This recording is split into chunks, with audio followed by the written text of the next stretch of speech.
episode number 9. Nine. We got G_Focus in the building. Focus. We got Steph.net in the building. Good. We got Raggio in the building. Raggio. And we got a special guest in the building that we're going to introduce a little bit later. Right now, we're going to go ahead and thank everybody that's been listening via Spotify, YouTube, Apple Podcasts, whatever way that you want to listen to your podcast. We want to thank you guys for listening. We want to encourage you to please join our Reverb Nation group that is on Facebook. You can find us on the Reverb Experiment on Facebook, and then there is a group that you can get into that you can talk about the episodes and also partake in some of the other conversations that we got going on there as well. Raspy voice today, baby. I got that Jada Kiss raspy. We gonna make it. So while we were gone, man, there's been a lot going on between episode 8 and episode 9. We had the Brandy versus Monica battle that broke the internet like we said it would. I didn't say it was going to break the internet at all. I know. Yeah, we know. At all. That's the shade we throwing your way. Oh, is that what you're doing? Yeah. I don't feel it. Yeah, we know. Air conditioner's nice in here. It is. It feels a little crispy. We got Patty LaBelle and Gladys Knight announced their battle that's going to happen on September 13th. The soul food battle. Yeah. Yeah. I'm Team Patty, but Hey, you know, I just watched Gladys on Sesame Street. Singing, no, that was Patty. Oh, excuse me, Patty on Sesame Street singing the alphabet. Hey, she murdered. Hey, did you see it? They both still got that voice, right? Did you see it? Yeah. No, I didn't. You gotta hide the keys to the Lambo. Yeah, can't be looking at my keys on the set. We also got Charlemagne announced that he's going to start his Black Podcast Network that's going to be partnered up with iHeartMedia. That's my guy. So it's pretty interesting, and he already has his lineup with a bunch of different celebrities like Yep. Matt Barnes and a couple other guys Steven that he got Jackson, on there. Jess Steven Hilarious. Jackson. Yeah. And Drink Champs is going to be on that network too. Nori. So, yeah, so it should be pretty interesting. he needs some small podcasters. I think he got a couple from his hometown. But Okay. yeah, he needs to go ahead and holler at us. Yeah. Right, Yeah. okay. Hey, we can have Art hook that, make that connection Hey. for us. We also had Burger some the deal. audios that were leaked. It seemed like this was the audio leak week. Bow Wow's audio of him being accused of hitting his pregnant girlfriend in the stomach leaked. Joe Budden's audio of abusing Sin Santana leaked. And then also some court documents leaked of him touching his dog in inappropriate places leaked as well. So it's a lot to talk about. We ain't going to talk about any of those topics. Why not? Because there's some more important topics that happened this week. Do you think Shad Moss punched his baby mom in the stomach because he was angry while she was pregnant? Yes or no? Who is Shad Moss? Bow Wow. Gosh. Hey. Exactly why And I'm not buying anything about Joe masturbating dogs. Okay? I'm not believing that. All right, so we're going to talk about these topics on our podcast today. That sounds like some character assassination. It was because he moved out of the deal from Spotify. Yeah. So it just sounds like they had a smear campaign. And I'm not saying that he didn't beat Sin and he didn't. I'm not saying that. But the timing of the leaks was it just looks pretty like interesting. there was a convenient to hurt his future back. Right. Yeah, and maybe we can talk about that in the group. So if you guys want to talk about those topics in the group, they will be posted in our Reverb Nation group. They will right? too. So on this show, we got a jam-packed show. We're going to talk about some issues that are near dear to our hearts. This month is Suicide Awareness Month. Yep. So we definitely do not want to talk or have our first show in September without talking about those issues because they're very important. So Dak Prescott actually opened up about his depression during the COVID-19. And Skip Bayless had some comments to say about it. So we're going to talk about that. We're also going to talk about Odell Beckham and his poopy tails. His path. His poopy tails. To the toilet bowl instead of the Super Bowl. And we also have a special question from our Reverb Nation group that was sparked by the Instagram live video of Trinity, the Georgia teen that was abused online. That sparked the question on basically how should we discipline our children within the Black community. So we're going to talk about all those things when we get to the internet wins again. But first, we are going to introduce our very special guest. We have Art Burton here. He is a financial consultant and businessman, very well known.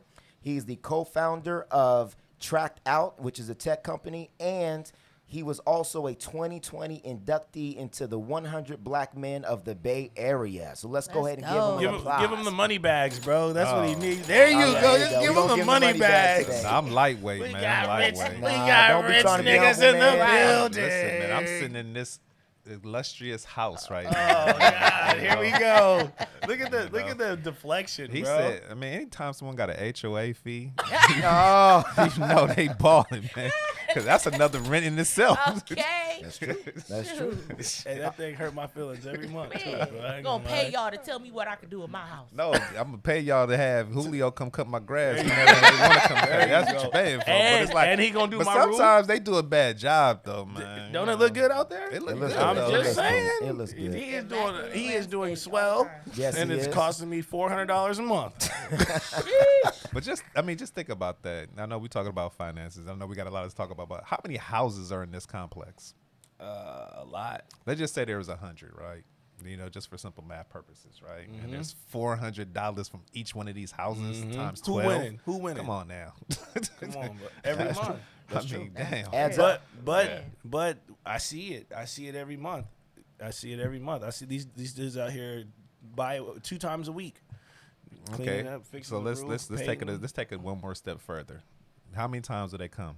They come once a month or twice a month? Who the gardeners? Yeah. The gardeners come every week. Every week. So Yeah. 4 times a week. Yeah, 4 times a How month. much of that $400 per house goes to these gardeners? Probably $20. Considering that Probably $20. considering that I used to pay my gardener $50 a month.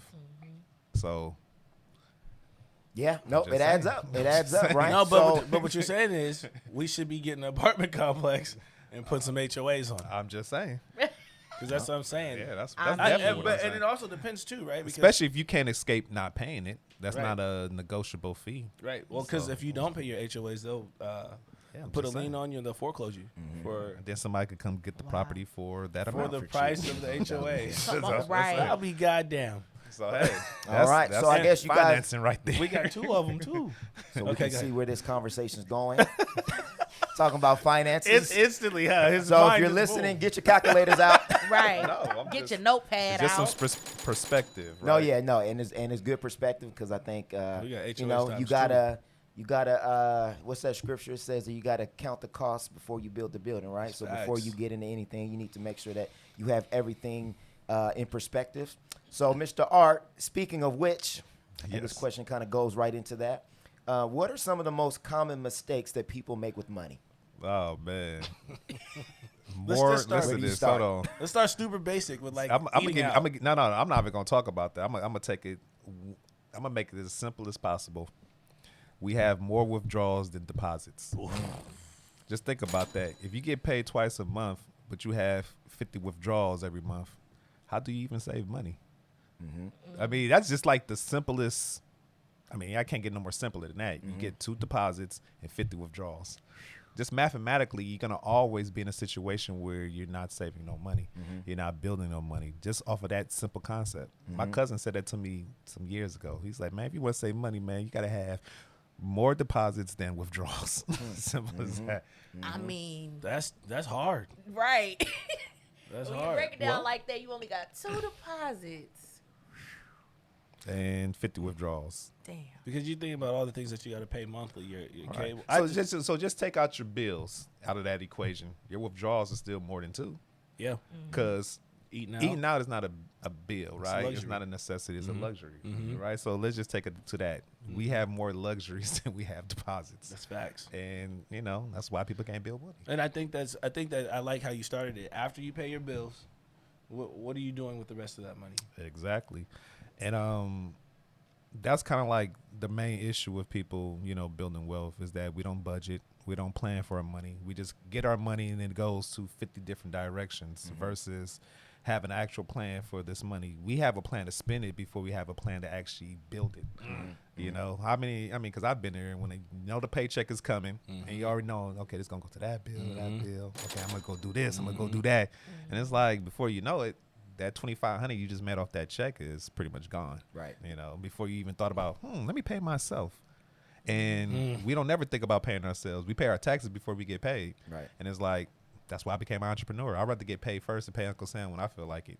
You know, and most people who got W-2 jobs, they get their taxes taken out and they work overtime, get their taxes taken out. And then you got to pay yourself with the money after you done already paid taxes on it. Facts. Yeah. I mean, this is why business owners are winning. This is why Amazon doesn't pay no taxes, because I can pay you when I want to. Raji-san doesn't pay any taxes either.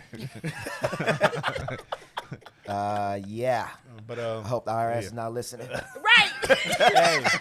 hey, I got They listen. definitely come after your money. oh, they for No, sure they- listening because I'm on the show. But listen, but listen, Not because I'm regulated, so but you listen, know. But listen though, when I think the advantage guys like with business owners is it's not just good enough to be a business owner. You got to be around people who can teach you the game, and I think like that's why we have to have people like Art on the show, because we talk a lot about depression, and we talk a lot about mental disorders and you know mental issues and things that we're going through. But a lot of those issues do stem from your financial being Your economic your status. economic status, where you Right. can live and how you can live and how you can pay bills. So I think that we kind of categorize what we're going through in like internal situation, but money doesn't make you happy, but it does alleviate some of the stresses of your life. That if you can. It does. Definitely. It's bars, yeah, Yeah. absolutely. Which actually is a good segue into our second question, because obviously during the pandemic, you know, that will increase a lot of the stresses that are on some of the people that are actually listening, and actually some of the people that are in this room. So I know when that first wave of stimulus money came, a lot of people started to invest, and actually the investments went up, you know, because people are trying to make money off of, you know, trying to increase their money and trying to get into the Robinhoods and to the different apps that invest. So what are some smart investments to make during this pandemic, if you have the money, obviously? Well, if you have the money, it's probably the best, you know, question, right? Because you don't invest with money that you need to pay your bills, right? But I remember when Robinhood first came out a few years ago. And I had friends say, "Oh man, you need to sign up on Robinhood." I'm like, "Bro, I work in finance." "Nah, man, but if you sign up, I get a free stock." I was like, "Well, what good is one free stock gonna do you?" It's like, "What do you mean?" I was like, "Well, let's just say you got this one free stock, and some miraculous, you know, happenings, it grew to be worth $1,000 per share. You only got one. Can we cuss on this podcast? You can say whatever yeah. you want, bro. But it's like, you only got one fucking share. And it's like, could you retire off of that? No. Could you become financially free off of that? No. So I said, see, the problem is that we don't have a hoarding mentality when it comes to accumulating wealth. You know, we hoard stupid shit like shoes. Jordans? We hoard stupid shit like food, toilet paper. We hoard stupid shit like video games. And it's like, that's just stupid shit. Right. Like adults hoard stupid shit like financing vehicles over and over and over. That's stupid. Buy the car, pay it off, and keep that one car. But we live in a society where we want material things. But back to the whole Robinhood thing, right? So I was like, so what's your objective for having Robinhood? And he said, man, making money. I said, no, that's not an objective. An objective would be I'm doing X, Y, Z so that I could do, you know, this and that. You see what I'm saying? Like, so why do you save money? I don't know, so I can have money. No, you save money because I want to buy a house. I'm saving money because I want to buy a car. I'm saving money because I want to take a trip around the world. Right. I'm saving money so I could become financially free. Right. Those are all objectives, but having one share is not an objective. Right. Investing in things just to do it to make money, that's not an objective. Right. But if you have a goal in mind, what you're trying to do, it's a lot easier for you to actually accomplish it. Right. So I was trying to explain to my friends, like, nah, you need to just let me sit down with you, help you build a portfolio, show your strategy, how you need to make these small investments over time, how they're going to add up, versus you trying to make these one-time purchases to random stocks of companies that you have no idea how it's going to work. You just hope it hit. Right. Versus having a plan for it to hit. So it's still gambling. Nah, gambling is like, you don't have, the odds are never in your favor because you can't really assess the risk. Right. If you shooting the dice, you don't know when it's going to land on the 7-Eleven. Yeah, it's facts. It's nothing you could do to the dice to make it actually hit 7-Eleven. But with investing, there's actually indicators. There's actually, you know, benchmarks. You know, you got ceilings, you got floors, you got all these different things that allow you to know, okay, if I get in right here, I might see a quick uptick. Right. You know, and then you'll see something, another indicator Sounds like our life, huh? yeah, you'll see another indicator that's gonna say, well, you need to get out. And it's That's like, true. you know, but that's not a gamble. That's you taking calculated risk. Off you know? of a pattern or off the Yeah. the analysis And, of what's going on with the market. I mean, and we do it. We do it as we're talking about like the stocks. We do it as a community. Oh, So yeah. it's just not me or just him. It's us, and then it's other guys that are financially savvy that are not afraid to sit down and do hours and hours of research. Yeah, because we be in our group just talking mad shit about. Well, I think this is gonna go. I think it's gonna go down. Facts. Like he's really big on one. I mean, so let me make this disclaimer. I can't necessarily talk about one particular stock just because I'm regulated, so that it make it seem like I'm endorsing something. Right, so I right. just I want to got make you. sure I put that out there. Well, he's talking about one car company. I could say that, you know, who he feels like is gonna just dive, and I'm like, nah, I don't think it is. He said, bro, it's gonna die. I was like, hey man, you do what works best for you. That's what I said, you know. And then he sarcastically says, okay. But at the end of the day, when it comes to building wealth, everybody's strategy and everybody's game plan looks a little bit differently, you know. But there's one foundation that you can't skip, and that's that you gotta have a surplus in order to invest to build wealth. If you don't have a surplus, then when you have an emergency, where that money gonna come from? You're gonna take it out of your investments. It's supposed to be for an objective. You see what I'm saying? So I try to teach my clients to have 3 fundamental accounts, and simple: have an emergency fund, a short-term account, and a wealth building account. And as long as you have those 3 fundamental accounts, they do exactly what they're supposed to do. You got an emergency fund for your emergency needs, which is typically 3 months of your income. Your short-term accounts for short-term needs. Look at goals within 3 to 5 years. So that's you buying a house, you buying a car, you taking a trip around the world. But that's typically 6 months of your income. You see what I'm saying? Just think about when this pandemic hit. If you had 6 months of your income and you was a high risk to catch COVID-19, and you was told by your employer that you got to come to work. But if you had 6 months of income saved up, your conversation with your employer goes a little bit differently. Like, I don't want to show up today. I'm not coming in. Well, I don't got no sick time. That's okay. I don't want to risk my life. Because if you got 6 months of your income saved up, you're not worried about stressing over being at a job that's paying you $20 an hour. Right. You know what I'm saying? And you know, our people have a low wealth IQ. It's like we don't want to sacrifice small things that have a bigger reward at the end, you know. It's not fast enough for it. Nah, it's not fast enough. Everybody want to be a scammer flipper. You know? Man. They want to invest to flip their money, They and want it's that like, well, guap go bag. flip a house then. You know what I'm saying? If you want to flip something on the bingo, or you want to flip something on this, and you want to flip something on that, it's like, well, you gonna forever not build wealth, you know. So That's I think true. a man. lot of us are trying to do stuff in one generation because some of it we're the first generation that's actually taking the time to learn, and so people think, well, I got to become a millionaire today for my kids. Like, you got to start with them stepping stones. Like, at least, you know, even if you don't meet all your goals, leave them with something. You don't have to, you know, necessarily be the millionaire. It might be a couple generations down. That's true. I think that what we overlook is the education that comes behind it. Period. And so we're sitting down with art, right? But years and years and years and years of studying, books being read, and then practical application to understand how these things work.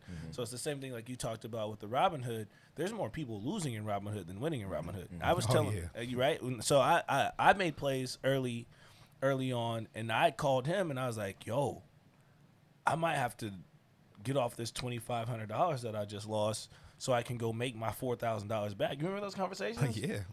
I'm talking about rides from back and forth to San Francisco to Sacramento the whole time, trying to figure out the best way to mend these plays. You know what I mean? And so again, it's because we did have information, but we weren't able to predict what the pandemic was going to do, right? And so, like you said, if I didn't have reserves, that $2,500 could have cost me to lose my house or whatever. So I think the educational the purpose is, like you said, of building wealth and even just staying in school, finding a trade, finding a career. We overlook those things because most of us want to be rappers or we want to be football players. Listen, basketball I am players. proud to say I'm only a high school graduate, man.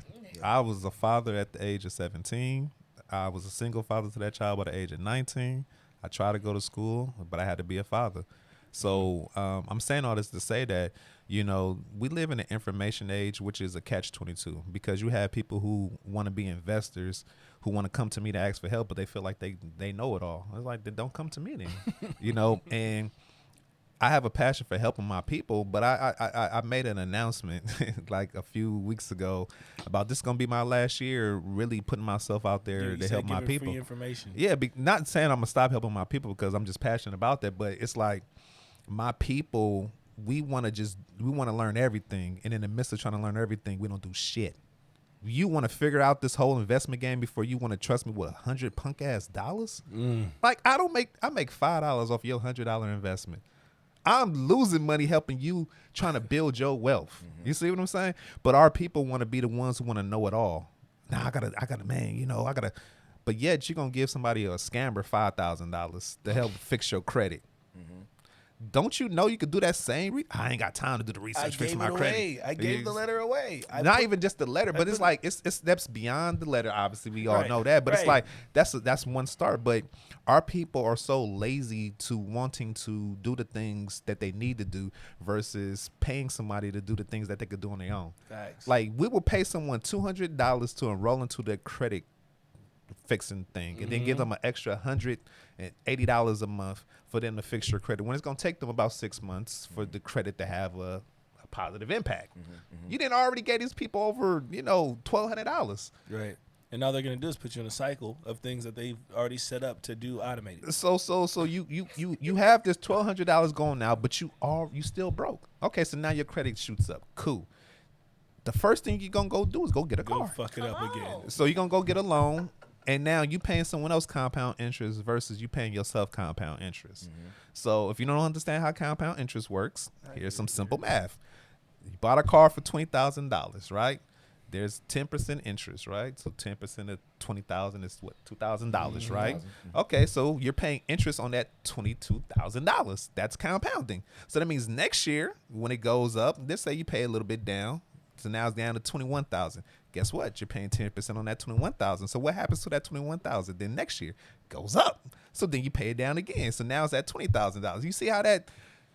If you do that for 7 years, you're gonna give somebody $15,000. Right. Yeah, so a $20,000 car, finance. Let's just say $35,000. I mean, if it's at 10%, it's actually gonna be more than that. But let's say you got good credit now. Let's say it was 3%, right? $20,000 car, so you're looking at about almost $32,000 for a car that, as soon as you drive it off the lot, it's no longer worth the $20,000. Now it's worth, after that 7 years, it's probably gonna be worth $4,000. So just think about those simple. I mean, it's simple math to me, and it's not really simple to others. But it's like you didn't gave them, you know, $32,000, and you have a car that's worth $4,000. Well, and I think what you're, you know, pointing to is I'm about to drive a bucket. it is simple math, but people don't want to, again, count the cost of the building before they build the building. So just like what you were saying, don't buy a brand new car because it's going to depreciate faster, and the money that you're putting into it, you're losing. Thanks. So if the objective, kind of what you're saying, is to get from A to B, any car will get you from A to B. So are you willing to lose $18,000 on a brand new car just because you want to be seen?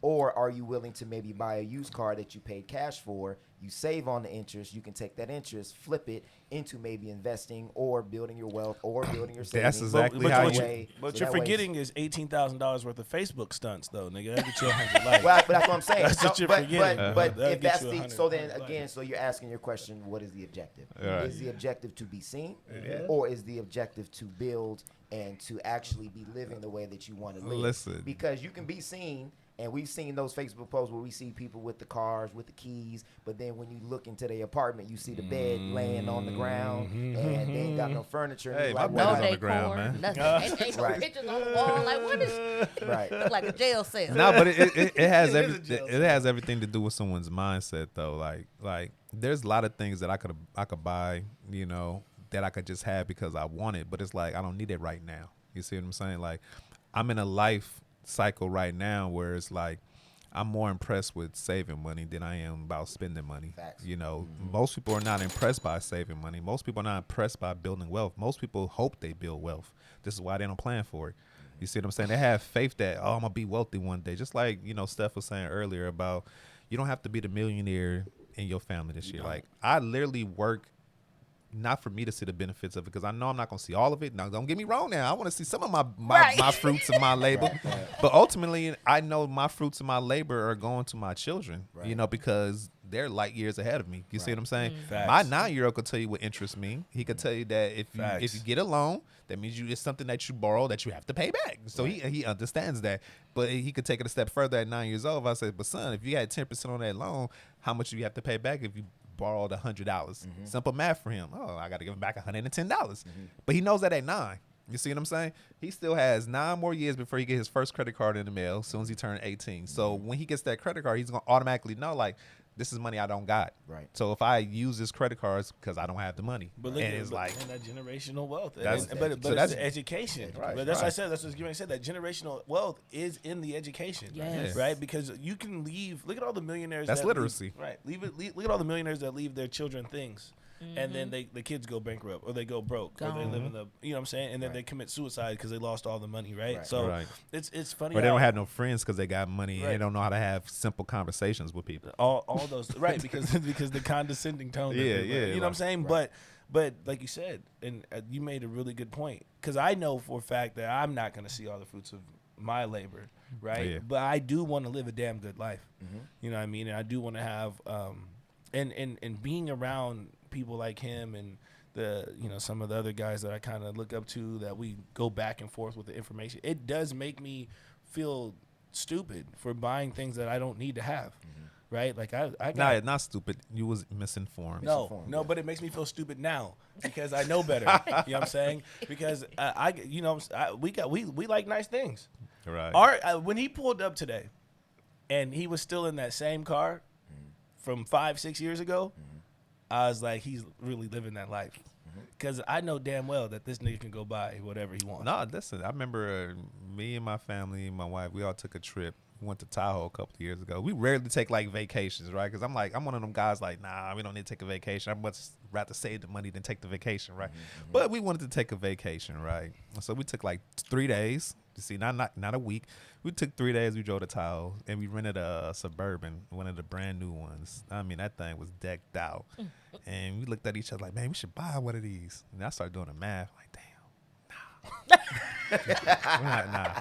Hey, you can't even. Because it's like, once you do the math, and it's like, do we buy it? Do we lease? We just don't get it at all. Just don't get it at all. Yeah. So what I ended up doing was buying a Acura from one of my friends, for $5,000. He didn't even want to sell it. I pretty much just said, man, if we got enough kids that had this Acura, old Acura, MDX, 2005, but it could seat 8. So I was like, well, shit, my family need that. So I was like, okay, let me just buy it. And he's like, buy it, it ain't for sale, man. I said, I'll give you $5,000 cash right now. He said, oh, okay. It changed the conversation. But see, that's what you could do when you have cash. Like, if you went to a car dealership and you seen a car that was $30,000 and you had $20,000 and said, hey, I got $20,000 cash, the first guy is not going to sell it. He's going to try his best, like, man, give me $28,000, and then he's going to say, let me speak to my other guy, my supervisor guy. You know how they always do that. The supervisor guy come in like, hey, my lowest I could do is 25. You got to come up with at least 5,000 more, right? And he's like, nah, I ain't doing it. Then they're going to come to the vice president of sales. He's going to, hey, I'll take the 20,000 because they know they got that car for 6,000. They still winning. You see, but that's what cash could do. Cash could change the conversation. Just like my friend wasn't willing to sell his vehicle because he didn't have another vehicle. So that was it for him. Right. So, but he realized that, well, this 5,000, I could go finance something. See, he was thinking about financing. Get something better. You see what I'm saying? So, but he got him a nice brand new BMW, which, hey, that thing is fly, but he only got one child. So he didn't even need an SUV. Yeah, they all drive I-8s now. All my friends buying yachts, bro.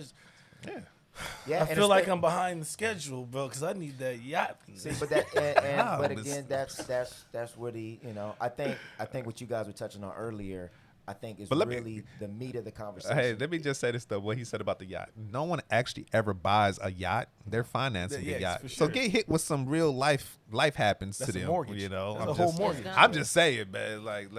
But I think that's where the whole education aspect of it is, because we can only speak on our community because we're in it every day, right? Right. So the majority of people I talk to say they were not taught financial literacy until they had to learn the hard way, right? Which was 20, 21, 22. When the you get a credit's credit card, all messed whatever, up. or when you're in college. So imagine, so for 20 years of your life, you're having to make up for 20 years of your life of education within your 20s, and we don't realize that your 20s is really what sets you up for your 30s and your 40s. So you're having to make up for mistakes in your 20s and your 30s, where some other cultures, they're already ahead of the game because in their 20s or their teens, they're already in the mindset of building generational wealth. So they got a 10-year head start on you because you are learning, basically having to clean up your mistakes from your 20s. You're 10 years behind. So now you're having to make it up. You have to clean up. You have to do the credit. And that's where people get Sometimes you start further back than that. Yeah, Sometimes I was when gonna you say turned 18, that. you already had shit in your name. Listen, Because your mom and your daddy was ghetto and raggedy. I grew up with some little bit of. I mean, I grew up in the inner city in San Francisco. I grew up in an area called Fillmore, and my one block where I grew up on, this probably was me growing up. It's probably 100 people probably got shot on that one block because I lived in the heart of the hood. So that's where you took me when we was just out there, huh? Yeah. So, but I also grew up with a brother who was in the music industry who literally started a whole San Francisco movement. So I grew up around someone because he's 8 years older than me, but I grew up around someone by the time he was 21 years old was already making $14,000, $15,000, $20,000 a week at 21 years old. But you look at that as someone making all that type of money that made millions of dollars. But I was the first person in my family to buy a house. You see what I'm saying? So here it is, someone who's making all this money. He went to have a nice fresh condo, that he was leasing. He had all this wealth. He owned all his music. He was making really, really good money. He still makes really good money, right? But it's like, he didn't buy his first property till he was in his 40s. You know what I'm saying? Wow. It is like, dude, just think about if he bought one house in San Francisco when he was 21 years old, or bought an apartment complex, or bought something where his 14, 15, 20,000 a week could really go somewhere. You see what I'm saying? And so back to the whole, other cultures do it and things like that. Other cultures ain't never been broke down as far as African Americans has been broke down in this country. So financial literacy has a lot to do with all those things that we've been under, right? The oppression, not being able to buy houses, the redlining, can't have bank account, just all those things that was the generational curse that we were faced with. So now when you turn 18, now I was fortunate to never have nothing in my name, but I know my brother did that. That's like he put stuff in my nephew name. It's like, why are you doing that? But but he understood. Hey, if I put an LLC in my son's name, who's under 18, he was smart enough to know some things. Like my brother he's pretty much a genius, and I want to shout out our mom because we got different fathers, but our mom passed down some of the finest tools that she could pass down to her children. And one of the things that I grew up around is learning how to do for self. If you learn how to do for self, you don't never have to wait on nobody else to do for you. And that doesn't mean don't work together. It just means put yourself in a position that if you need to go left, you could go left. You could pivot. And us as a culture, we never been really positioned to be able to pivot.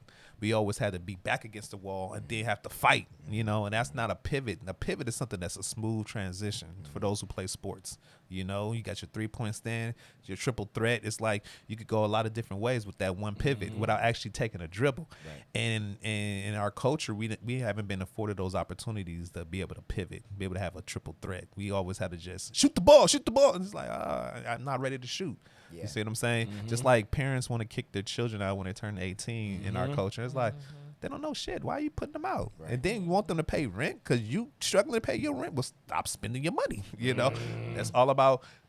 It's stuff that seems simple to me. That, like my wife always said, was common sense to you or is not common sense to others. Always, So I have to remember that. And that's true because I always get the same conversations from a lot of people. What I figure should be the everyday lifestyle. It's not, but when you really break it down, like you said, just not in our culture, but not from words, but economically, if you're brought up in an impoverished neighborhood, you're not getting any lessons in high school or college about credit or credit acquisition, Right. or you're not getting any lessons about DTI. You're not getting lessons about investments. You're not getting lessons about, we just talked about business credit, right? We Yeah. just talked about Dun and Brad, Yeah. right? And so those things people don't even know exist. They don't know that you can buy homes and you can turn your home into, you can put it in an LLC. You can protect yourself from foreclosures and liabilities. But these are conversations that we don't have.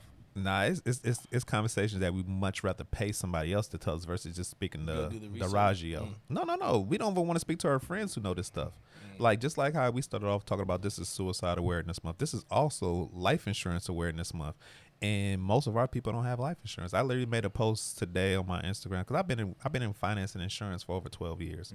And when we have a loved one who passes away, the only thing that we transfer is bitterness, And resentment, anger, like all these things. But there's never too many wealth transfers. Like, I don't know Steph, and if Steph had a child, they just say for this conversation, Steph had a child, right? And I was Steph's life insurance agent. Something happened to Steph. Would I rather see Steph's husband or child's father posting, "Oh man, Steph has passed away. We need y'all to fund her GoFundMe," or would I rather be the guy that her family get to see deliver a $500,000 life insurance check that's not gonna bring Steph back, but it's gonna make sure that their life continue as if Steph was here financially. Right. And it's amazing that so many of our men are some shit sometime, and I'm just speaking from pure experience. Because we would rather do some shit that's gonna get us killed, but not do some shit that, hey, if I do get killed, my family is taken care of. We that fucking selfish that we will much rather do some wild shit out there that's gonna put ourselves in situations, and you ain't gotta be doing nothing illegal.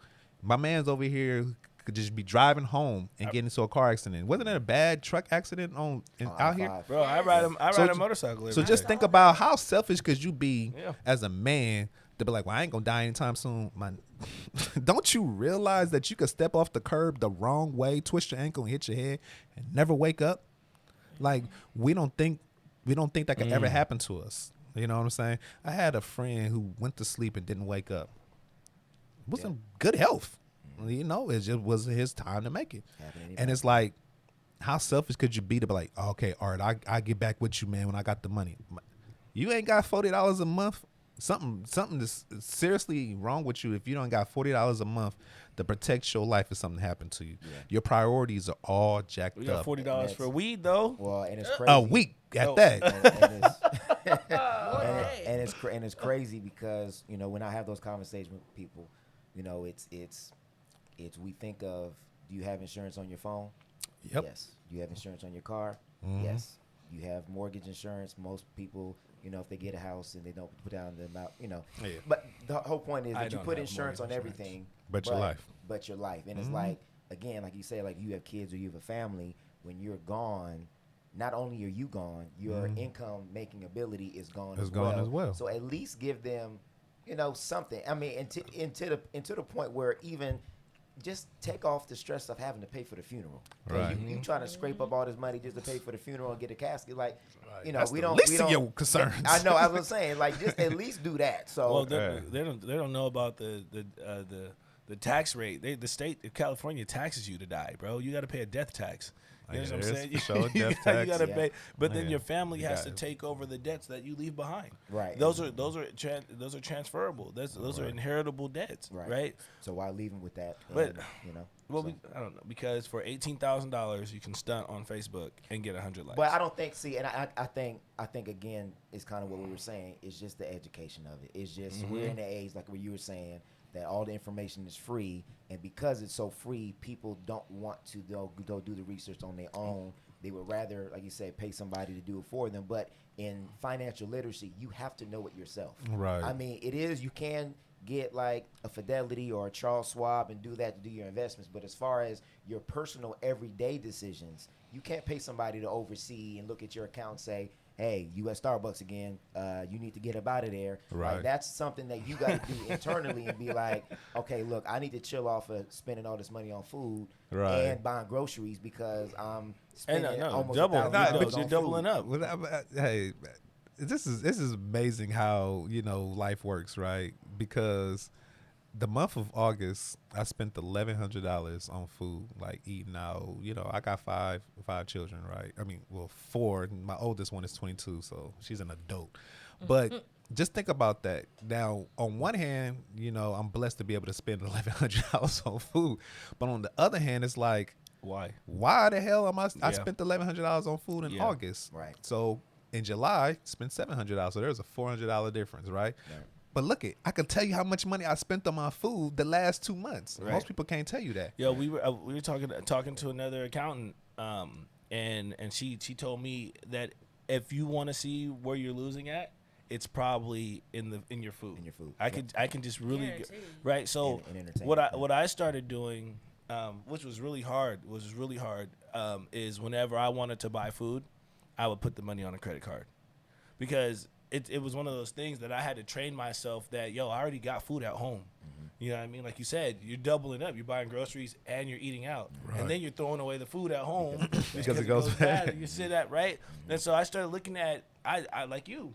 I spent $800 in February on food, and then I spent another $600. I'm like, that's whatever I want for $1,400. You know what I mean? And that's just on eating out, because I'm back and forth to the city. And so I started packing my lunch and making sure that I was doing, and every time I wanted to go, because I'm one of those Starbucks guys you mentioned, but every time I want to go to Starbucks for coffee in the morning, I just started putting on my credit card. I hate Starbucks, because every time I think about Starbucks, I pay my credit card, or I pay myself. You know what I'm saying? So it was one of those practices that I had to get into, because she hurt my feelings by showing me that. It made me feel bad. And so that's another thing, right? Like, we live in the technology age, so there's literally all these different apps and things who could track your spending, and But see, the problem with financial literacy, it forces you to have to look in the mirror. And most people don't want to have to look in the mirror. Back in February, before the pandemic took off, I did a class with a real estate broker. And it was a class teaching young people, the age range was like from 9 to 16, just teaching them about money. So the question I asked every parent in there was, do you give your kids allowances? And every parent said no. And I said, do you not realize that's their first introduction to money management? Right. Because if you give them an allowance and you say, hey, you could buy all you want with this money, but once you run out of it, you can't get none of the things that you want. You only want to get needs. So we had the children, we gave them some flashcards, and we created 2 piles. They say we had to have a needs pile and a wants pile. So it went like this. So the kid put air. That's obviously a need. So he put air, because that's what it was on the card. He put air in there. But then he put sports in there. Then he put video games in there. So he's putting all these things that he felt was a need in there. So then after we did all of that, we gave them their allowance, which was $40 a month. So they was like, damn, I can't play sports. Or damn, I can't buy a video game. One kid was like, so you trying to tell me, Mom, I can't go to private school now? You see what I'm saying? But see, it's teaching them how to value and manage their money. So as a parent, when we buy our children all the things that they want without giving them allowance, we're taking that step away from them to understand how money works. Right. That's the biggest issue with financial literacy. We don't understand how money works. We understand it comes in, but we don't never understand how much goes out. This is because we don't do budgets. If you know you're going to get paid $2,000 every check, and you get paid twice a month, simple math, that's $4,000. But then why are you living paycheck to paycheck? Because you're outspending that $2,000. Like, well, how could you outspend your $2,000? Right. Trust me, people outspend their money all the time. Steph.net buys so much hair product. Why you gonna put me on blast like that? So we gonna I think we gonna thank man Art for dropping so many jewels, man. I think everybody can take something from that. No, man, you didn't try, man. I think you gave everybody something. Bro, just imagine talking to this dude every day. I talk to him every day. And like on the phone and group chats, and then it's not just him. It's a whole bunch of us. Right. You know what I'm saying? Which I think that's the point, is that without platforms like this, that some of that information doesn't get out there, right? So, and we have to realize that with the systematic racism and all the stuff that's going on, some people don't have access to that, right? Obviously, we are in the internet age where you can find things if you're looking for it, but sometimes you don't know what you need because of where you're at or the environment you grew into. So we want to definitely thank you, man, for just dropping so many jewels and information. We hope you're going to stick around so we can get through yeah, some of I'm going to these stick around. No, we got to get in these topics. Yeah, I know. Yeah, because some of these topics sound interesting. I want to share my little 2 cents. I'm already anticipating the last one. Woo. All right, Birdman hand rub. So before we transition to the internet wins again, what we do with every guest is we play a game that's called One's Gotta Go. Okay. So Steph is going to go ahead and I wanted to ask you a question that we already asked on the Reverb Nation, and we got a lot of different answers. But I think I know what your answer is going to be. Okay. So the question is, one gotta go between 800 credit score Oh, yeah, you already or know my answer. 25K. Oh, 25K. I thought it was going to be like one of those 2 million ones. Oh, gosh. depends One on got to, your previous yeah, because debts are. 25,000 is not a lot of money to me. So that's hard to I answer think the that. question on was it 25 or was it 50K? No, it was 25. I seen that question going around like, would you rather have a perfect credit score, $4,000 a week for the rest of your life, or Yeah. $2 million? That's what I saw, and I would have took the $2 million. Facts. So in this case, since it's only 25,000, give me the 850 credit score. It depends though. It depends on what your previous debts are. If your debts Well, are under 25, I'm just thinking about I don't have no debt. I'm debt free. But Only look at- debt I have is good debt. Let's So there's just- a difference between let's good debt just and be bad regular debt. art real quick. Okay, regular art. Okay. So this is not art talking. But This that is needs my to be 22. regular. No, Being debt-free needs to be regular. It does It need to do. be. It It does do. need to be It regular, do. but we got to Debt talk. is your number one threat to becoming financially independent. Facts. You're always paying Paul You and always then owe robbing somebody. Peter Pay to Paul, pay exactly. Jacob, who then you got to pay Isaiah and then Isaiah. And those are just I'm just gonna go through the Bible. I'm just hey man, that's your 5 credit cards. Don't you Yeah. know that U.S. average credit card debt is over $16,000? Crazy. And in Is the what? Bay Area in California, it's probably way more than Way that. more than that. Yeah. What? Yeah. So 16. Well, just think about it. I mean, how much? I mean, everywhere you go. So you go to Macy's. Hey, do you want to open up a credit card? You get a discount. Bro, I gotta ask you. But hold I on. gotta ask you But go take back to her 10%. question. I have clients, who have great credit, got horrible debt. Yeah. You see what I'm saying? Like you got $750, okay, shoot. But damn, you got $30,000 Look credit card look at debt. your God DTI, damn. right? Look Right. at your DTI. It's Come trash. on. You So know what he I'm said the saying? credit Yeah. score. What you think, Roger? Just because it was $25,000. If What? she would have said $1 million, I would have took the $1 million. Yeah, and like I said, because it depends. Because you could do a lot more with $1 million than you can 25K. For me, it would depend on what my debt is, right? If I can pay my debts off and run that credit score up to 800, give me my money. You know what I mean? But I would definitely be looking at the 800 up front over 25K. Steph. 800 get you a personal loan for 70,000. Yeah. Shit, 800 could get you a business line of credit for Right. 200 bands. That part. And Yeah, then I'm gonna have to go with that. I'm taking the 25. You taking the 25? That's why I was asking you about that the other day, man. I'm taking that 800. I'm taking the 25. Yes. I think it's just Yeah, because because- I know how to. We'll talk. I know how I'll to talk. fix my credit score. Yeah. You said I you know how to what? fix my credit score. I would It's just take not the that 25, it's but I not would just that invest it. complicated. I mean, to me, the whole reason for, and obviously with what they're saying is accurate with the business lines and things like that. For me, I'm not looking to borrow any money personally, just where I'm at in my life right now, because the house, I'm not, we have the podcast. but Rob's as far rich as too. He got a lot of money. Any business lines, I'm not looking to do that immediately. So I would take the money, just let it grow. I want to stay as debt free as possible. Well, So where would you 'Cause let you it don't grow got at? car notes Hold either, on. huh? Where You're would you put the debt-free, too. $25,000 at for it to grow? probably in some good, either some mutual funds, Okay. or I'll get my man Art. We can sit down. That's right. Yeah, that's right. a good answer, man. Hey, cause look, cause he gave me, bro. I was in the cycle of trying to figure it out myself, and I had what did I have indexes? Yeah, you got an index. Got yeah. index. So I was like, all right, I'm special. I got a fixed and a variable. I'm out here balling. And the Art was like, you ain't balling. I think wise. I just man- said you're too young to have an index account, see, because there you go. it's too 'Cause safe. We don't know. Yeah, we it's- don't know. Well, until and somebody it's tells you. wise men know when they don't know. If Yeah. I don't know, you find somebody else who do know. And there's no shame in saying, hey, I don't know what I'm doing, because Yeah. it's your money. Yeah. And if you lose your money, then you're gonna be looking stupid, because again, most of us have families or are married or I've lost at least a lot are- of money. And you gotta go. You have to go answer to your spouse Right. on, hey, I trusted you with our money and you lost Our money. Hey, let's Our talk. money. Let's talk about that. What's the biggest loss you've ever taken? Damn. Probably $300,000. Fuck. Okay, we're gonna go on to the next topic.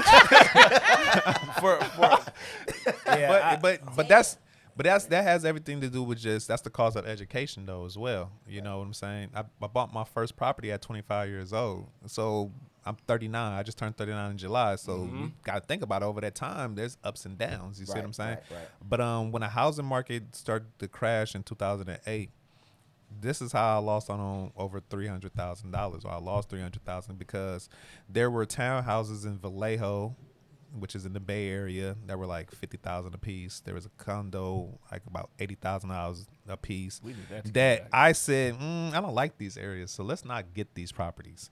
So the two townhouses in Vallejo that were $50,000 a piece were now worth $350,000 last year. So that's $700,000 that I lost out on. The condo in Fairfield that was $70,000 is now worth $250,000. So add that, so that's almost $1 million on just 3 properties that I lost out on. So that's what I look at as a loss. Like a loss, I look at it's not realized until you either buy something or sell something. So the fact that we didn't buy those things and then we lost out on it, I look at that as a loss. Okay, so we're not talking about money that was taken. Yeah, what from about you. money? Actually, that you've okay, lost? so But it was an opportunity, and we gotta get to the. yeah, no, we can That's get to right. the other thing, but yeah, I lost $60,000 1 month. I mean, yeah, actually, Yeah. it was in 1 month too. In 2008, Look at that face. 2008, when the market started doing what it did. Oh, okay. I remember my 401k, it dropped, but even then, I had the werewolf thought to say, well, why is it going down so quickly? Well, let me adjust some things. So once I made my adjustments, Got it back. I got it back the next year He's because we taking a got lot back more. into it though. So. Well, but I think a lot of people lost money. Obviously, that turned because the market was where it was. I lost a couple. But it's only years a ago. loss when you sell. So if you had 100,000 in there and then you had to use that money, it was down to 70,000 and you withdrew it. Now you lost absorb the $30,000 Right, loss. right. Versus me, I was losing the money. I repositioned my money. Then once the economy started changing, I repositioned it again. So I made up my losses. Got it. So All right. I love these my conversations. wife is gonna kill me about talking about losing that 60,000 though. Don't kill him, please. Don't kill him. Yeah, bro. I lost 10 bands. That's my biggest loss. All right. Anyway. That's my biggest financial loss that I couldn't But get back. collectively with other people, I lost over 6 figures collectively For with sure. other people. In business ventures? Yeah. I'm probably down I- 100 grand. I think everybody. Probably All on one night too. Oh, damn. All right. Are we ready? Ready. I'm always ready. Internet wins again. Oh, hold on, I gotta get the air horn. Internet wins again. All right. So this is where we talk about the most viral, impactful things that have happened on the internet that we wanted to speak about. So before we get to some of them funnier, well, I ain't gonna say funnier, some of the more lighter topics, we're gonna talk about the Dak Prescott conversation where he opened up for depression. So just kind of to give some backstory, Dak Prescott's brother took his life to suicide in April of this year. During that time, before then, Dak said that he felt like he was depressed, obviously because the NFL was not open for them to be able to work out. They were not able to be at the team facility. So when you take something away from somebody, then especially when you that is your life, then, it said that it made him feel different feelings that he's never felt before. So he was active. He was proactive about it. He reached out to family. He also knew that his brother was going through a lot because their mom had died from leukemia previously. So his brother was more involved in that. So he was dealing with some of the grief that from losing his mom. So unfortunately, he took his life to suicide in April. So just now recently, Dak Prescott opened up about his depression and about his brother committing suicide and wanted to make sure that he opened up the door for it to be normal to be able to talk about Have a your feelings conversation. and to be able to have the conversation about mental health. So we're going to play. Gosh, it just even sounds more insensitive when you start breaking down all the facts. Yeah, You know what I mean? and on the day that it happened, it was World Suicide Prevention Day. Gosh. So after Dak Prescott shared all that on Undisputed with Shannon Sharp and Skip Bayless had some interesting comments to say about Dak Prescott being so open about his mental health conversation. So we're going to go ahead and play that clip really quick. I'm going to ask our audience to feel free to go ahead and condemn me if you choose as cold-blooded and insensitive on this issue. I have deep compassion for clinical depression, but when it comes to the quarterback of an NFL team, you know this as well as better than I do, it's the ultimate leadership position in sports. Am I right about that? You are commanding an entire franchise. What's the roster now? Is it 53 still? 53, but I think they got like 15 practice I know, squad guys. okay. But you're commanding a lot of young men and some older men. And they're all looking to you to be their CEO, to be in charge of the football team. Because of all that, I don't have sympathy for him going public with, I got depressed. I suffered depression early in COVID to the point that I couldn't even go work out. Look, he's the quarterback of America's team. And you know and I know, this sport that you play, it is dog eat dog. It is no compassion, no quarter given on the football field. If you reveal publicly any little weakness, it can affect your team's ability to believe in you in the toughest spots, and it definitely can encourage others on the other side to come after you. You throw an interception, you're going to hear, you depressed number 4? You know, get that sort of thing. You get sacked. How did that feel? You getting down about it? You just can't go public with it, in my humble opinion. So now I got to declare, who have I always been? All right, then You should see he Nate's goes face. Look at Nate's face. Like, what the hell's going on here? That was trash. It was, yeah. All right, so before we give our thoughts, we're going to go around the room. And Dak Prescott did respond. And just for sake of time, to kind of paraphrase his response. His response was, in order for him to be an effective leader, that he has to have a clear mind. Correct. And he has to lead by example. And that if he cannot think clearly, then that would cloud his ability to be able to lead his football team. So that was kind of his paraphrase of his answer. So we'll start with Steph and we'll go around the room. But what do we think about Skip's comments about that he did not agree with him going public with his mental health?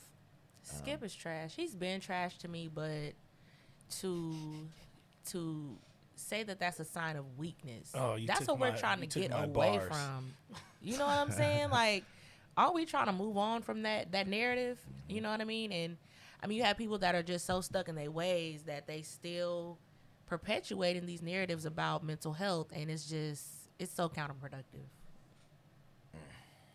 I feel like he's already gonna get my trash as fuck segment. So we're just already ahead. I feel like, how dare you, number one, how dare you constitute that the state of being a football player is greater than your mental health? How dare you prioritize throwing a football and making reception and making completions? How about we care about Dak's mental health so that Dak doesn't commit suicide? And how about we encourage him to have these conversations because he is an icon and he is a leader and he's on the box of Wheaties and he's all over TV and he's all over commercials. How about we make it cool for people to be able to express how they feel so they don't Kyle Rittenhouse people and go out and shoot people and take, so we don't have to see the backlash and the tantrum of the intangible things that we don't normally see, right? Right. Because those hidden things in the closet drive people to go commit suicide, like his brother.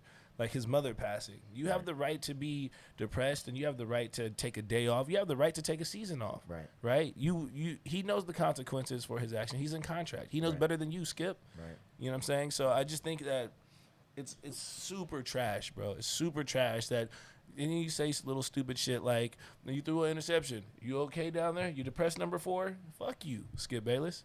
That's And how I to feel. act like that kind of culture is cool. Like, you know what I mean? Like, it's just what it is. No, nigga, it's not. It's not. It isn't what it is. I feel a certain way because I feel a certain way because Skip feels like play football and shut up. That's the same shit that we've been getting from these news anchors from Fox, right? Mm-hmm. So we don't care how you feel. Dust it off. We're giving you a bag. Fuck you. Jerry Jones even understands that if Dak Prescott is not in a good headspace, then his ROI is trash.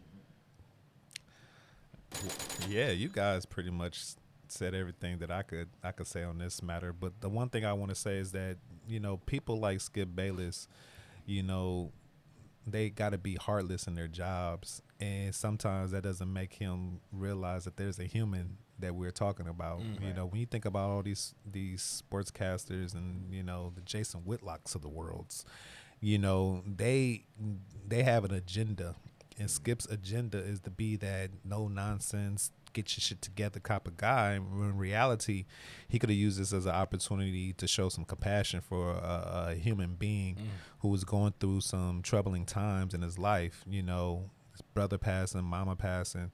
You know, as a human, where's the compassion just for that? You know, now if you felt like, you know, you can't be this guy because you are the. First of all, I need sportscasters to stop saying that the quarterback is the CEO of the team. The NFL, that team actually has a CEO. They actually have a general manager. My job is not to be the CEO of a bunch of grown men. Right. It's not my job. My job is to make sure my first ministry is taken care of, which is my home. So Dak Prescott's first ministry is taking care of his home, not the Cowboys, not the receivers, not none of them people. And Skip Bayless should understand that, because let Skip Bayless get hit with a tragedy, I bet his ass won't be at work. Facts. You know, now should somebody be like, well, that was your cousin who died. Why are you not at work? Why you shake it off? No, shake it off. Get your ass on in that studio with Shannon Sharp. You know, but Skip is not. Then since Dak is a celebrity, his life has to be exposed. When in reality, these sportscasters' lives need to be exposed as well. I always tell myself, if I ever got famous and y'all have paparazzi and stuff like that, I would pay people to follow y'all around. That's what I would do. And I'm being dead serious, because That's a strong petty. no. But just think about that though. Like, if you wake up every day for a week and you just a regular person and someone's stuffing a camera in your face, man, you will look at my life. You'll feel like you walked in my shoes, and that's the problem with these sportscasters who ain't never played sports. It's just hard on a local level, just being who we are every day, right? Because as soon as we mess up, they got us in the comments, they dragging us, right? You see them YouTube responses, bro. Come on, bro. Right. I don't. So now I gotta go see. I gotta go look at your other shows and look at all this other information. Just don't mention Kyle Rittenhouse, bro. It was just a couple people at home bored. They ain't got nothing to do on the computer screen. But I agree with everything that y'all said. I mean, if anybody else that would think anything other than what you guys said, I think is crazy. Skip went on to say that he had a rough childhood, so I guess he was able to shake things off. So I think people got to realize you can't. That's even trash to say that out loud. But what I'm saying is, that's like justifying your stupidity to feel like, well, since I had a rough childhood, I overcame it. You're also older than him too. Right. Let's put that out there too. This is a 20-something-year-old man versus a 50-year-old man. This is someone who has not had to grow up with, you know, racism all his life. He went to Mississippi State in college. Do I need to say more? He went to college in Mississippi. Right.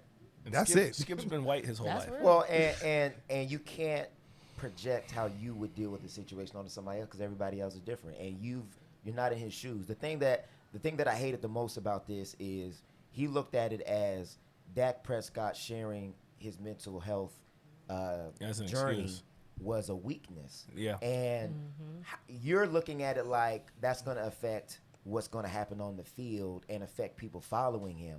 And reality is that just shows how disconnected that you are from what you're reporting on. For us, and when I say us, I mean for our community, I feel like we respond better to people that are open and honest and transparent and actually are able to share where they came from. I know I am.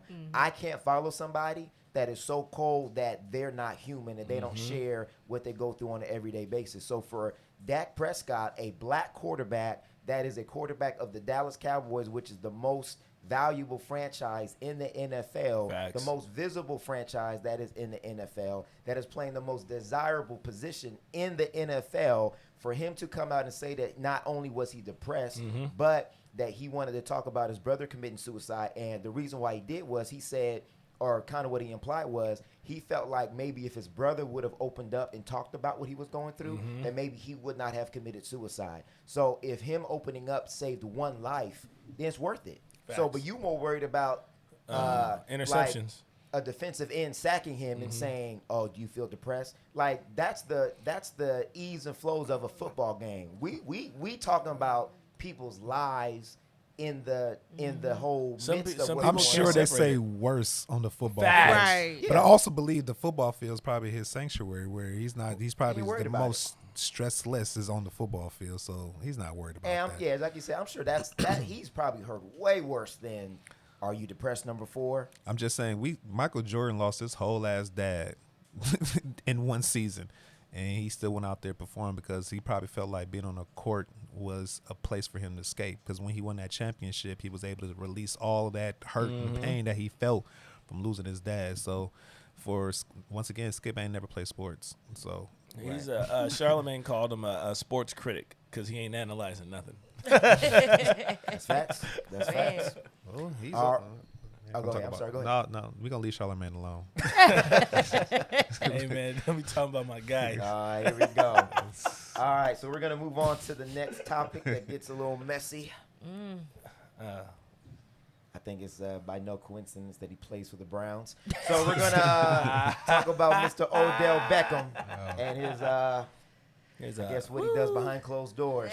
So Selena Powell and friends on No Jumper were interviewing Slim Danger, Chief Keef's baby mama, by the way. They're calling her the Instagram model. Isn't it crazy how you can look however you want to look, and then just because you have a baby by a celebrity before he was a celebrity, that's now you're hot? Isn't that amazing? Yeah. I feel like that a lot of times when I be like on the Shade Room or it be like some story about something, like, who is this? Whose baby mama is this? Right, It gotta be because I've never heard of you. Somebody's baby mama. Never heard of you. Right? So because she's Chief Keef's baby mama, she goes and she tells Selena and friends, right, that she's doing the grown with your boy OBJ, and OBJ asked her to poop on him. Defecate on He him. said, please, take the Like brown. Biggie said, cop a squat and shit on her. So I copped the squat and shit on her. we got the clip. You want to play the clip? Please, let's play the clip, bro. I So can't. for y'all young listeners, y'all didn't know Biggie had it on his Life or Death album. When he doing in a skit talking about this chick wanted him to shit on Hey, her. usually it's the other way around, where a guy's like, I got money. Yeah, go. Let me be disrespectful to Oh, you. here's the clip. You can keep it. Bombs. Okay, I will tell y'all the story. Oh, allegedly. Allegedly. We're avoiding lawsuits here. Yeah, allegedly. We're So dodging. that's Okay. already a lie. Yes, he loves to be Salty. shitted on. Ooh.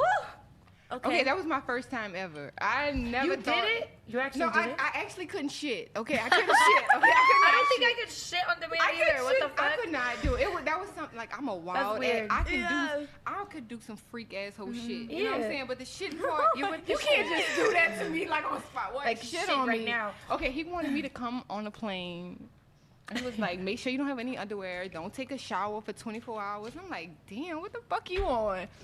But he was like, take a picture. This is how I got flown out. He was like, take a picture of me. You shitting. So I was like, all right, fuck. I could do that. So I took a whole video, bitch. What you want? I was like, I love you. You took a video? of me shitting. So I sent it to him. I got, like, the next maybe 2 hours I was in Houston. Was it like a selfie video? How did you do this? I was just I like, need that. bitch, I need lessons. All right. So who is this woman's? What is her credibility? This is she The had fact Chief that she said allegedly is She had kinda Chief like, Keef's baby. But this is the problem in the day and age that we live in, that you could just hop on the internet and say the most outrageous stuff, and then people gonna watch it and believe it and just Hey, spread it Black as Twitter if it's loves to true. go crazy with crap like this, bro. They love it. Shit like this, or poop like this. Well, I thought it was interesting because of what's came out with Trey Songz, which was on the same podcast. Yeah, but And they were both on that boat. Remember the Yep. boat cruise before Yep. the Giants? oh, they were playoffs? on the boat together. They were So with they all kinda those run in with the all those same- men's shirtless. Yeah, they were all. on that It was boat. just interesting.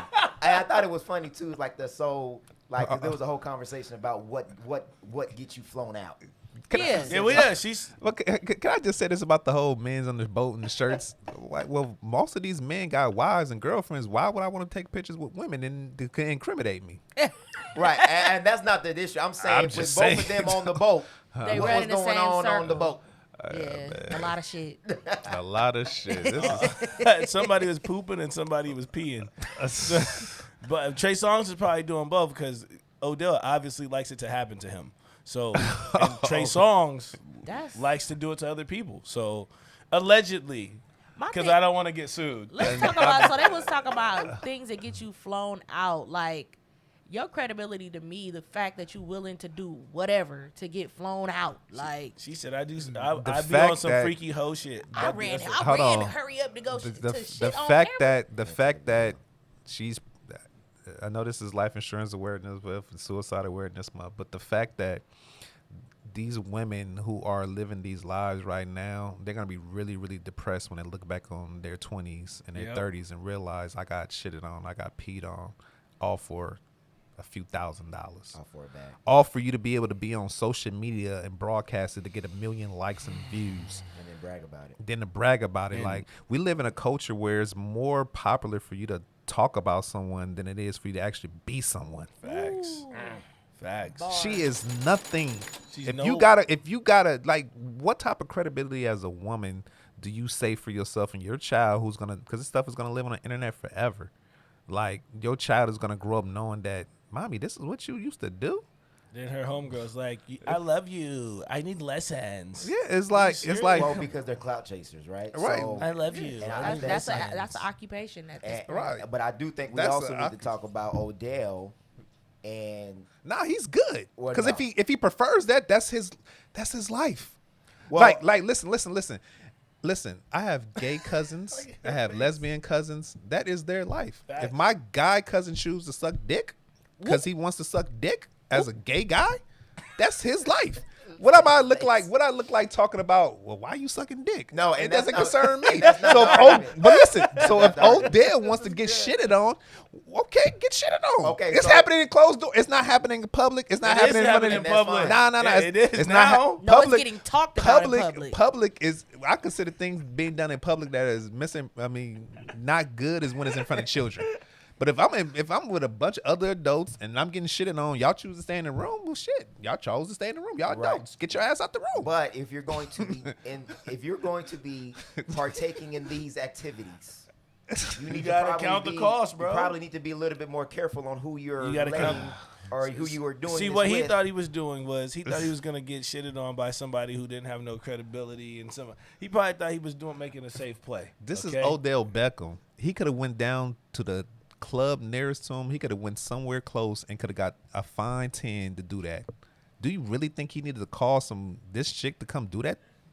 So are you saying that you don't I believe the mean, story is true? I don't Nobody believe. No, believes my the thing is story's this: true. is I don't believe that just anybody would do that though. I don't believe that just because you Odell Beckham. You crazy? I don't. There's a lot of people that are out here. A lot trying of to get people a- like her though. That's true. That's the thing. I Like, think you have to number one, that has to be some type of fetishized situation for you because you shit on me, I'm shooting you. a lot of times Facts. I feel like you gotta go to somebody that Does is Odell a seem- clout chaser Does that Odell will. seem like the type of person that Nah. likes to be Why would- degraded like that? Listen, why would I want my biggest secret to get put out there? Why would I go to a cloud chaser? I would go to a random chick down the street who don't know who I am. I pull up in my Rolls Royce and like, hey, get in.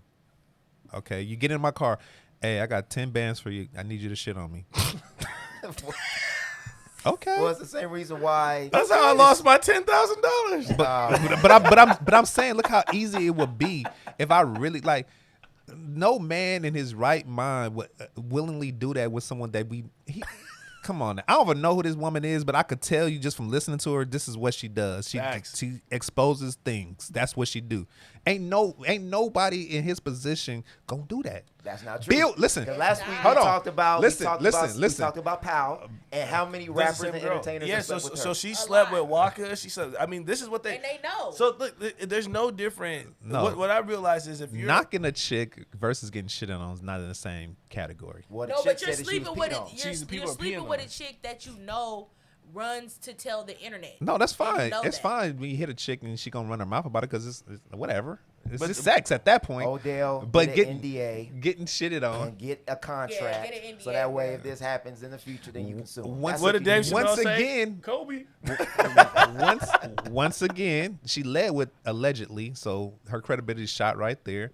Number two, just produce the video of you and your conversations with you talking about you need That's to all get you gotta shit on. do. That's all. That's You really all don't she even gotta have do. to do an interview. Well, she said allegedly. I think so that way she wouldn't get. Nah, but if she got the defamation text character. messages, there's no defamation.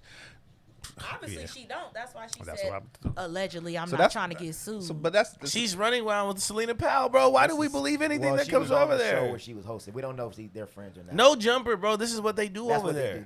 This is the content that they oh, produce. Adam Powell's Adam, wife. Adam, Okay, yeah. Yeah. They don't. yeah. They do know this is what they do. This is what they produce. So He Be more Adam careful. Adam will sit there and be like, "Yeah, you want to show us your boobs? Uh-uh. You want to show us how you did that?" yeah. Well, so yeah, anything that's coming from that platform, we He's already been know beat is up, gonna right? A be- few times, right? It's gonna be some stuff. yeah. So, all right. So before we go to the next topic, actually, we're going to talk about the next topic, and then we promised our Reverb Nation that we would go live and allow maybe one or two of them to kind of share their thoughts. So to give some context, there was a very disturbing viral video that went viral from a Georgia teenager named Trinity. It was on Instagram Live, where she was basically getting interrogated by her father and her stepmother. They were accusing her of molesting one of the younger children, and they were talking about her court documents. And during the interrogation, they were abusing her, basically, physically and verbally. It brought up a bigger conversation as far as just how to discipline children in the black community. So, allegedly, what the father was saying was that what sparked it, I guess, was that she was at a random person's house smoking weed. She's a teenager, right? And after the events and after it went live, they cannot find her. So she has gone missing. They are trying to locate her. Of course she's and going they've missing. notified the authorities and are trying to figure out where she is at. So it was a very scary situation. How's she supposed to feel? Right, now? she was embarrassed Right. on. How's she supposed on- to feel? on So who went Instagram. live? The parents? The parents. The parents while they were doing that videotaped shit it to while her. they were doing it. She was sitting down. So before we go to the live, we all saw it. I know you were I haven't might seen not it. have seen it, but you Nah. can kind of get the idea of what was I going on. get You the don't- idea. You don't really Yeah. have to see it, bro. It is what it is. Well, and I took it down because of the sensitivity of the topic. Because Well, yeah, because everybody was talking about like, oh, they put this on the internet and embarrassed her. Let's all share it. Like, right. that's kind of like, Yeah, counterproductive. I hate that we live in that culture where people are more concerned about getting their views up by sharing stuff and get comments versus That's why I don't watch the those videos protection. when people get Yeah, shot. I don't watch that Sharing that stuff. I've shit, seen enough bro. people get shot in my life. Facts. I don't need to just see being it. around, Yeah. just on the everyday. Come on, bro. Well, a lot of times, like I said, I'm like, some stuff I don't even be planning on I just looking asked, at. But then for the fact that, we're talking about it, I just asked a friend the other day, like, yo, why do you watch that stuff if you know it's gonna traumatize you? If it's not gonna make you paranoid, why do you want to keep reliving the deaths of black people? What's this artist? What's his name? Vince Staples. He was Yeah. on. David Banner had shared his video. Him talking about how we sell drama. That's black folks. We sell drama and we buy drama. Mm-hmm. Or trauma. I'm sorry, trauma.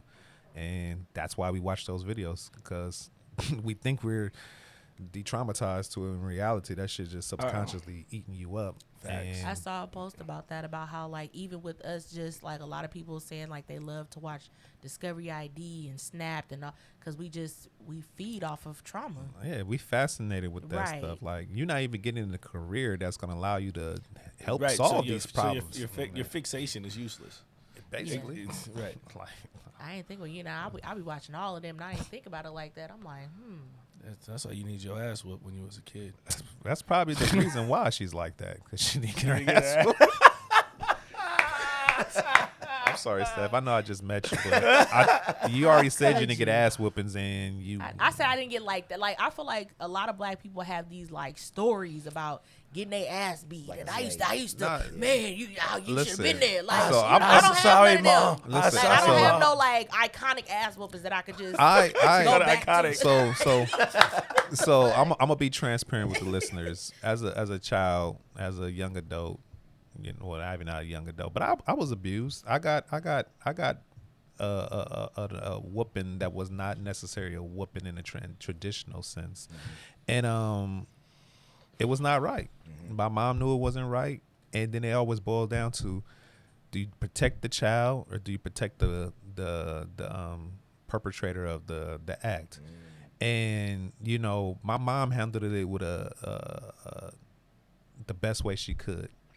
And for me to grow up and not to hold on to those type of things in my young life and my adult life and things like that is just a testament to how real it is for parents to really have effective communications. Now, some things my mom was effectively communicating on, and then some things she was just oblivious to, like sex. Like me and my mom never have a sex conversation until she found out I was about to have a child. it's like Mom, you a little late, but it's like. But it's care back then, and now you care. Right. Hello. But it has everything to do with when children grow up in a single parent household. You know, one parent is not going to be able to catch all the things that two parents could catch. Facts. You know, and unfortunately, our children are growing up in single parent households who.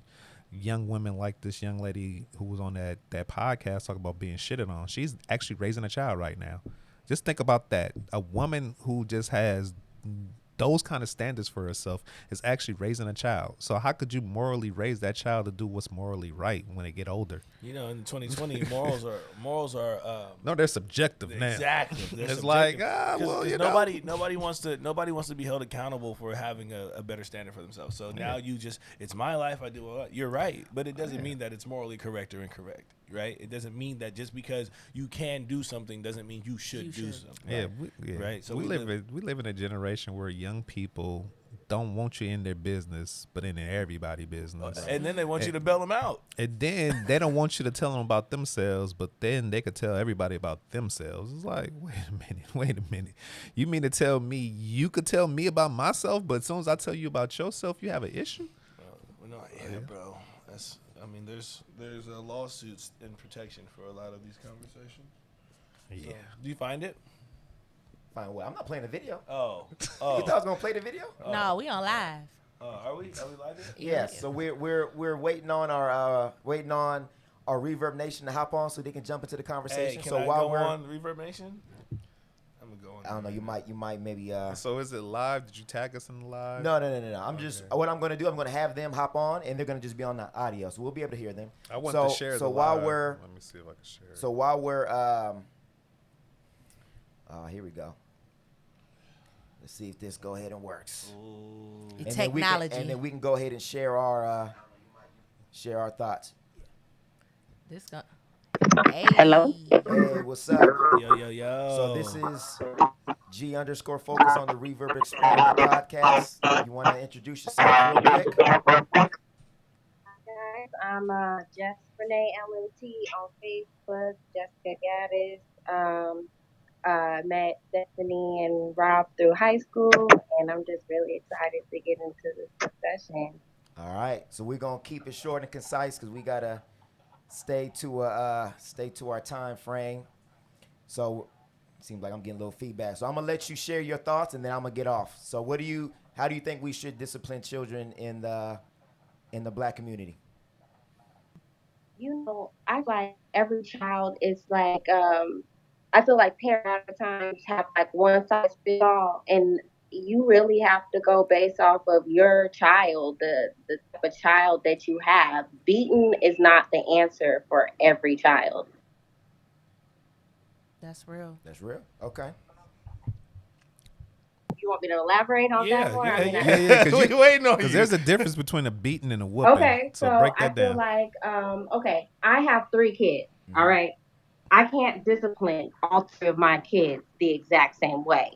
I started out being that type of mom, you know, yelling, trying to get the point across, beating them when they do wrong, and you start to see negative effects it takes on your child. Like all that, they get sort of an anxiety, so it's like it's against them, and they feel like they can't make a mistake because you're gonna be with them mental thing for it, that starts to psychologically mess with you.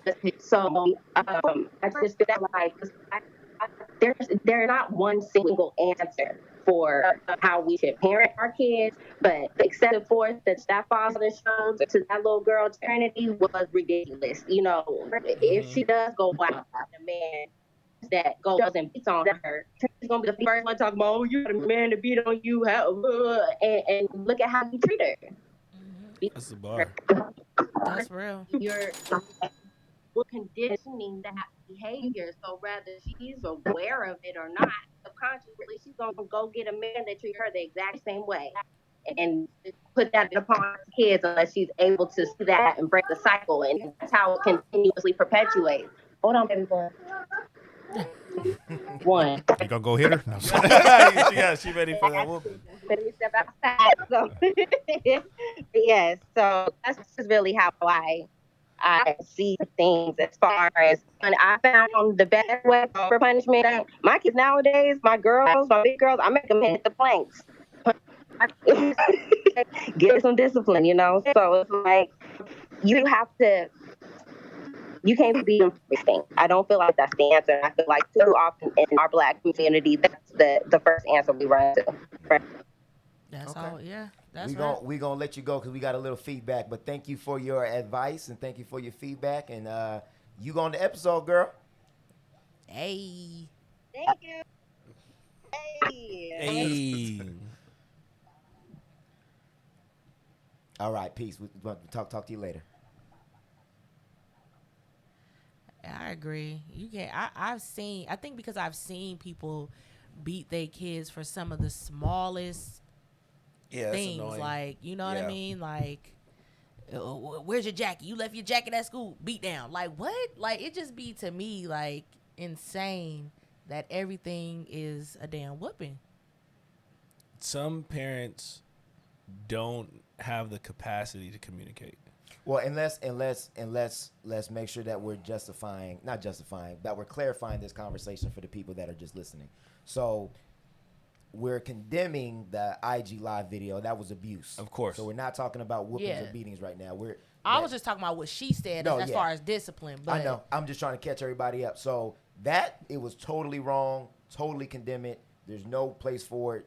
It's sad because I think at that point what's going to end up happening is CPS is obviously probably going to be called, and whatever children that are in that home are probably going to be taken away, right? Right. But sometimes what ends up happening, what often ends up happening is that when you get into the system, then you end up usually into sometimes a worse situation because you're now in a foster care situation where we've heard about abuse going on in those situations as well, or molestation, or some of the other things. So I'm not saying that one is better than the other. I'm just saying that sometimes the problem will continue because you're in a home where you might have somebody else that's also abusing. The problem with that is the number one problem I have with it is the humiliation aspect. Right, putting it online. I feel like abuse is abuse. Yes. Right? But to mentally abuse someone or to humiliate them, or so whatever repercussions those parents face, they made a conscious decision that they deserve it to sit her down and to humiliate her on purpose. Yes. Okay? Because that was their goal. Yes. Why else would you go live? Right. You right? No one. Why else would you go live? Your goal was to humiliate her. Right. So go ahead. No, I was gonna say, so because I didn't see the video. So what was the premise of the discipline? Because she was molesting kids. So I think it was the younger brother. I have to watch. I didn't watch it and I couldn't finish it. But there was a court document that said that she was molesting one of the other children. So what I'm assuming, and this is all allegedly, and if I'm wrong, please forgive me. The stepmother was irate. So what I'm thinking is it might have been her child, and that's why she was the one that was kind of pushing the discipline. So either way. So there's a lot of layers to what's going on here, because molestation of children you should be met with the highest form of discipline. I don't care. That's a child. They're innocent. You just rip that away from them. So if a grown man molests a child, they should be murdered. They should be killed. That's how I feel. You rape a woman, you should die. You molest a child, you should die. That's how I feel, right? So now that is a teenager doing it, what level of discipline should this teenager now be faced with? Obviously, this public humiliation is probably not the best route to go, but at what level of discipline should you now carry out on this child if she is molesting these children?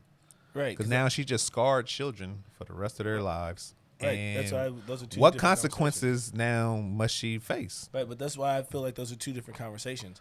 I can't give you the answer directly on how to handle molestation because it's vulgar, and like you said, the long-term effects, the lasting effects on those kids, if they do, especially for the kids who are not mentally ready to strong enough to, they know what's happening. And they got to live with the fact that that was happening. Because some children don't know what's happening to them until they become an adult. And we don't know if it actually happened or not. They were just speaking on court documents that document. Well, shit, once it gets to that point, I'm just saying that we don't. I don't want to speak on something we don't know. But then again, I watched something. This high school football player was accused.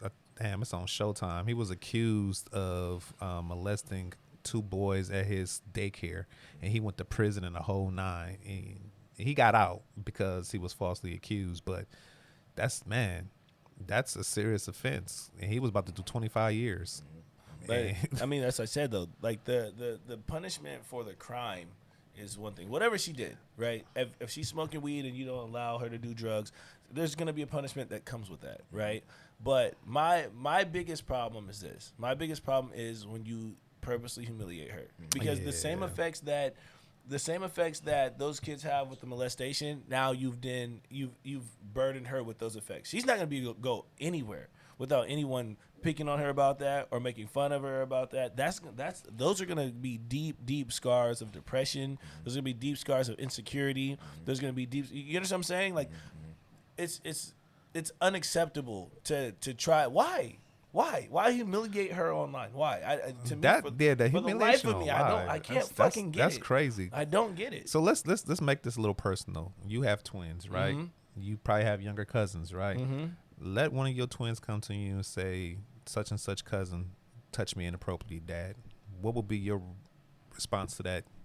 We gotta go. First off, I gotta have deep conversations with my kids because they're young. So what their version of inappropriate may be, right? I gotta make sure, and I'm gonna so let's just say your kids are who I think they are. They understand if someone touched them inappropriately. So then we need to go. Touch my booty, Dad. We need to have conversations with softly, Dad. We need to. You see what I'm? No, I'm being serious. Like we need to have. First, I gotta go confront my nieces and nephews. I gotta talk, but I need to do that with the parents as well. And then Then I think the appropriate thing to do is for everybody to sit down and for my kids to say what happened in front of everyone, so we can get the truth out. Okay, it comes out that the cousin did touch the children. I'm calling the police, bro. Okay. I'm calling the police. Are you calling the police before or after you beat him up? No, I'm probably gonna rough him up. Really. So that's what I'm saying. So now, if you do that, but don't go live, it's cool. No. But if you do it and go live, is now we feeling sorry for the cousin? No, or because those are two different situations. They're two different. The humiliation is unnecessary. I would never go live beating on my nephew or my niece. I wouldn't either. But I guess what he's questioning is, do you condone the abuse, but not the? But you're saying not the way it was delivered. I don't condone any abuse of children, number one, and then I don't condone abuse of the daughter. I understand that you're going to be frustrated and you're going to be upset, but it is our job. It is our job as the parents to be above that, no matter how hurt that makes us or how harsh that makes us. I think it's our job to be able to say, okay, this is how I feel, but do I inevitably have to go act on this? But right? 9 times out of 10, think about it. If they're willing to go live and beat on her, humiliate her. They've been beating on her. What do you think? 9 times out of 10, if children act out that way, they're being abused. Yeah, nobody. That's what I'm saying. Nobody wants to talk about that part of it. You acting out something that has happened to you. That's true, because I've seen in cases my buddy that I worked with, his son is 5, and they used to go swimming with the neighbors. The neighbor's son is also 5, but every time they got somewhere by themselves, the neighbor's son wanted to touch his son's penis. Right? He's 5 years old, and like you said, it's not. You're mad at the kid, right? But if it's the kid is only reenacting what he's already been exposed to. Yeah, and that's Exactly. what I was going to say. So how do you deal with that? Beating them up? No, that's not. You can't. How do you deal with their beat 'em. abuse? Right. You got to do. You're looking like at I said, it's what it's they're a acting whole out. fucking. But do you do anything about their abuse? And Or I you think just, that's the bigger conversation is where did she learn it from? Well, You don't just do that without somebody. she could have thought it was doing funny to you, though or- too. She could have thought, "Oh, I'm touching these."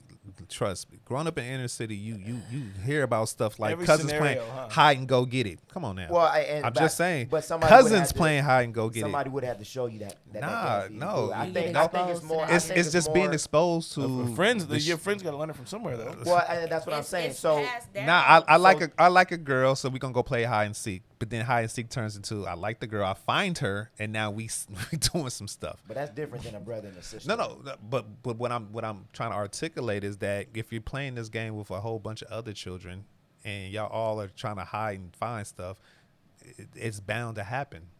And she probably, and I'm not jumping to defense if she did or didn't do it, but she's smoking weed. Like I already feel like weed is one of the number one causes of depression because it's not organic no more. It's chemically made. It's the THC levels are being played with, so it's not even natural as it once used to be. So here it is. I got this hopped up weed with all these increased levels of THC, and it's supposed to make me feel like this. It's supposed to make me feel like that. Well, everybody's body doesn't react the same way to chemicals being introduced to their body. So they just say she's smoking some type of weed that just really just don't have her in her best mind, and now she's thinking it's funny. Oh, I'm touching his penis, or oh, I'm doing this. You see what I'm saying? Now it's even more of a step further, a layer to now she's on drugs, she's abusing kids, her parents are abusing her. It's all these different layers. The one common denominator is that they should not went live with this, but the discipline is like, how do you discipline her? I mean, Well, maybe you definitely they- don't You know? beat the girl up. No. That's And So was that's he what I'm saying, the punching lie- her? Was he punching her? slapping her in the Slapping face. her in the She face, tried to bro. get away. They grabbed her, put her back on the chair. They were like interrogating her. Okay. So Well, shit, they probably learned it from the police. like a prisoner of war. That's what the police Yeah. do. But it's your parents though, like, I- and that tells That's me a what I learn- need to know about About the her, household. about the household, Yeah. and Nigga, you went live doing this shit. Yeah. Something's defective with the parents. if you're No, doing something this for on sure. live, what are you doing Off the off the camera. live? But see, bro? that's that clout chasing mentality that we live in. Because apparently her parents were clout chasing them damn selves. Well, and I think that probably Because they didn't accidentally go live. It wasn't like No, one of the kids was they sneaking them. planned that. Okay, well, but the whole premise of it was I think she was lying to other people and family members about maybe what was going on in the house, so they were trying to like expose the truth. But again, it's not the way to do it. What I would have done in that situation, she's automatically going to therapy first off, and again, there's obviously some stuff going on in the household that's creating or enabling that environment. They all need to go to damn therapy to me. Everybody. Yeah, Because yeah. there's some family generational curses, something going on in the household that's not cool, and for the dad to allow the stepmother to then be abusive along with him shows me that you have put your wife's well-being or her feelings above the safety of your children, because And again, her feelings. where else in that, how in your household do you allow that stuff to happen? It's either you're not there, you're not knowledgeable about what's going on, and you're not checking in with your kids about what may or be not be going on. And as a father, we all know that there's going to be some blind spots, but molestation shouldn't be one of them. And that's what whether it was the boy for the girl for the boy, and then to think that like a war crime, like you said, interrogation is going to fix it and then record it. And then record it. You're though. just creating more problems. All you're doing is exactly. Honestly, so as a black woman, I know for a fact there's not too many circles that I sit out with other black women that have not been molested Or- or abused or some way. or and men. that's just something to say to black people that's a lot. Or men. There's the narrative that only women get molested at the rate that they do. Well, I'm is- just think saying that's what she that's said. the conversations. I'm sitting with Yeah. black women have these conversations. Okay, I don't 'cause I- Because necessarily black men don't want to sit around and have Why- those Because I just want to, Exactly. I just want to circles- keep it. I'm not, but I'm just saying in in the circles that I sit in Oh, and the yeah. people that I know, that's a lot of people. All right. That's right. two. That's a lot. It's just But not at the that's same two. rate. I- It's not. it's It's not. I'm at the not. same I'm rate. not I- comparing you know the what? struggle. I'm just That- saying that- that. let's not compare I'm the just saying struggle, It's more. It's but more common than I people for is trying to sh- make it out to be Right. like, oh, We well, just in my don't- we just- household, we just Listen, don't I talk for about sure, I for sure believe that it probably happened to young boys at a far greater rate than young girls because young boys start playing sports at a young age, and most of these perpetrators are their coaches, their fathers, their uncles. They got access to them and trust On a because one-on-one. parent as I'm a single I'm mom, I'm gonna leave my son with you, Coach. Coach I'll- Pervert. Okay, yeah, Coach Pervert. I was about to say somebody's name to make it personal, but that happens far more often than a young girl being left with just a random. I'll tell you. was I'll just tell. agree with I'm not. Gonna, I'm not. I- I'm I not don't- trying to I don't- compare it. I don't think we gotta compare I it. never. I I think- didn't. Yeah, that's not say about it. comparing. Yeah, I'm like, I Child didn't say it molestation to in compare. general I just. happens more often. Hey, Exactly, man, then Pop y'all Warner's think. football. Look, I'm Pop just. Warner I'm just saying football? this. I'm just. Because how many times have you been to a family function and people send the kids off to the room Yeah. to be out of Yeah, out of because the way? kids out of- molest while each the other adults- too, Kids- though. they do. Kids molest So that's each what other. I'm saying. But It's like you more said, common than what you. it's- But No, I like didn't you say said, it was it's not learned- common. it's I'm just learned saying from- that it's learned at a from high other- clip. It's learned from other behaviors. I know for a fact that I got cousins right now that were forced to have sex with teenage girls because they were babysitters. Or you know what I'm saying? It does. So at the end of the day, the common denominator is this: you really have to be a parent that's very, very involved. Like you said, you have to be active, right? And things that you can help. Sometimes you can't help but get a babysitter. Sometimes you can't help that, but. Just like we talk about with marriage and learning the person's family and the background and who they're with and the type of activities that those people are doing, that's the same care you should take in allowing your son to go to a coach's house or allowing somebody to come over and watch your daughter spending or the night. keeping an eye on the children and not sending them away to do your adult shit because you want to kick it. Because you want to drink. Well, Right. Smoke and and party. smoke and all of that shit and sending kids off to the room like y'all go in the room because- and play and then you have kids Yeah. you have people out here that aren't even educating and informing their kids because they feel like it's a certain age that they should Nah, know nigga, about we gotta sex and talk about shit. these now. No, but I'm saying, but if they're not knowledgeable, then they curious and they alone. Like Yeah. Well, and if you come This from a conversation family bars. where that Bars. is normalized, where it's getting passed down, because usually, again, somebody that is molesting was molested, right? Facts. So, people, we had the conversation in the group, which we ain't going to get into. That's going to be a whole nother hour conversation with the whole R. Kelly thing, where they were like, oh, how could he do it? Why is he doing this? And then when you watch the documentary, it's because he was molested. And as a child, it warps your mind because you think that, okay, this is what love looks like. Is this person telling me that they love me, but they're doing this? So then it kind of normalizes that kind of interaction and that kind of physicality. So then your whole perception of what sex is, your whole perception of what love is, your whole perception of what family is, because these are people that usually that you trust, people that are close to you, people that are family. And if that's happening to you, then it's like, okay, now as an adult, as your brain is starting to develop, right? Because men, our brains are not fully developed until 24, 25.